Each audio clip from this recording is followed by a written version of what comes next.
where he says, عليه الصلاة ما من مكلوم يكلم في سبيل الله إلا جاء يوم القيامة وكلمه يدمي اللون لون الدم والريح ريح المسك. That no one is harmed for the sake of Allah, except on the day of judgment they come with their wound that they were wounded for the sake of Allah. The color of the wound is the color of their blood, and the scent is the scent of misk. Meaning, those who are wounded for the sake of Allah, on the day of judgment, they come and it's still apparent upon them. It's still apparent upon them so that they are served the justice that they maybe did not get during their life in dunya, which unfortunately many of our brothers and sisters in Gaza tonight may not find. It's extremely concerning and difficult for me to accept the fact that we're, as Muslims now, living at a time where the issue of Palestine, the issue of the Holy Land, is somehow debatable, or there's more than one opinion regarding it, or we can actually afford to say that yes, maybe we have two, maybe we divide, maybe nothing. This is an atrocity that occurred 70 years ago. People lost their homes. People were removed unjustly from the land they lived on. Don't be fooled by anything you're told historically. Otherwise, and if you're not educated on this issue, then educate yourself on this issue. There is no debate on this topic. After World War II, when the colonializing powers decided that they wanted to make it up to the people that they murdered horrifically, they offered them land that they didn't own. It wasn't their land. They did not inherit that. They did not inherit that land. That's the land of Abraham. All the sons of Abraham live on that land. Muslims never removed anyone from living from the Holy Land. They lived there for as long as they wanted. What happened after that was an apartheid Zionist state that we can never accept as Muslims, never will, and we should not be shamed or embarrassed to say that.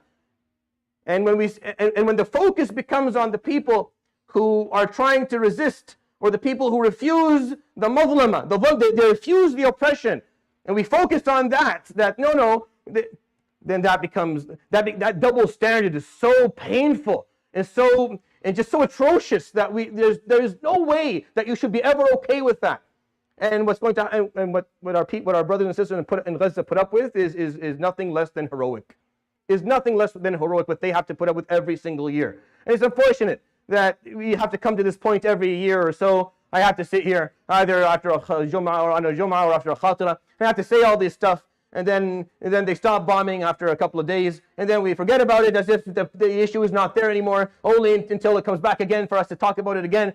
And the reason that is because at some point we decide that this issue is no longer worth, we want to forget about it. We don't want to deal with it.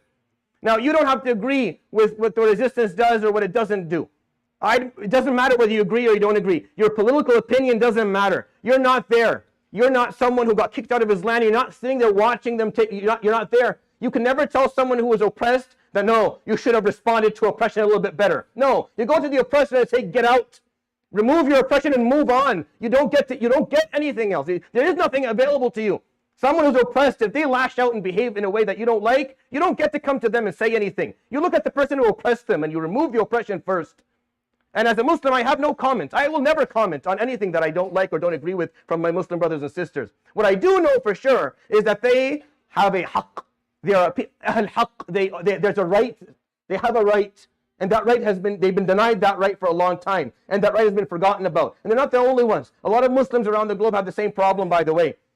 And maybe we don't do our due diligence for the other mazalim, and that's our fault, and that's my shortcoming personally for not knowing the other mazalim for brothers and sisters living in other parts of the world that maybe aren't. But because we talk about Al-Aqsa specifically, because there's something there, there's a religious relevance to this. There's a Quranic relevance to it that forces us to continue to remember that that's a message that Allah subhanahu wa ta'ala pointed out to us, that the Prophet ﷺ went to during the Isra, is something that we are responsible for, and we will never stop being responsible for. And I am Syrian, but today I am Palestinian. And whenever I'm asked I am Palestinian, so are you. And when they ask you why are you so upset? Are you Palestinian? Say, yes, I'm Palestinian.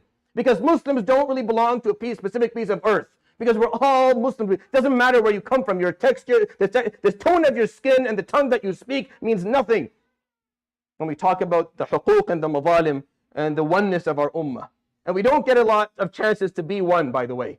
We don't get a lot. We tend to find ways to divide each other and fight, and you'll find a million reasons why you don't like me or what I have to say, and that's fine because we're human. We'll never. But we have to see eye to eye on this.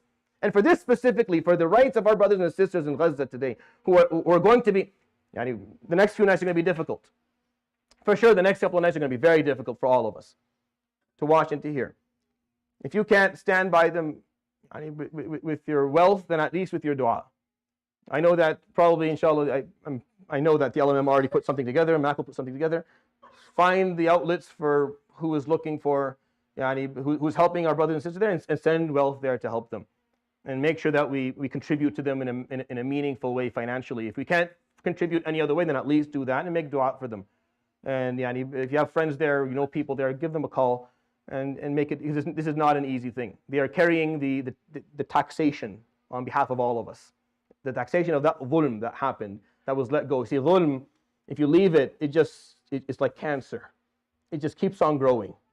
It just keeps on growing and it spreads, and at some point it goes everywhere. And that dhulm will continue to, it will haunt us for the rest of our lives, for as long as we decide to ignore it and not speak of it.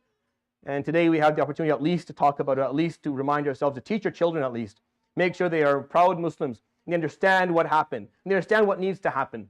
And they understand that this is an aspect of their belief, of their theology, of their ideology, of their identity, that no one should ever make them feel embarrassed or ashamed of. And no one should be able to come to them and say otherwise. And they should have that confidence and that clarity. That is what I wanted to share today with you. Allahu Akbar. May Allah subhanahu wa ta'ala grant them ease and perseverance. And may Allah subhanahu wa ta'ala strengthen their stand. And may Allah subhanahu wa ta'ala accept their shuhada. And may Allah subhanahu wa ta'ala grant shifa to all of those who are sick and ill. And may Allah subhanahu wa ta'ala grant safety for the children and the people who will definitely be very scared over these days. Allahumma ameen. يروي الإمام البخاري ومسلم كل في صحيحه عن أبي هريرة رضي الله عنه قال قال النبي صلى الله عليه وسلم ما من مكلوم يكلم في سبيل الله إلا وجاء يوم القيامة وكلمه يدمى اللون لون الدم والريح ريح المسك صدق رسول الله صلى الله عليه وسلم سبحانك اللهم وبحمدك لا إله إلا أنت أستغفرك وأتوب إليك وصلى الله وسلم وبارك على نبينا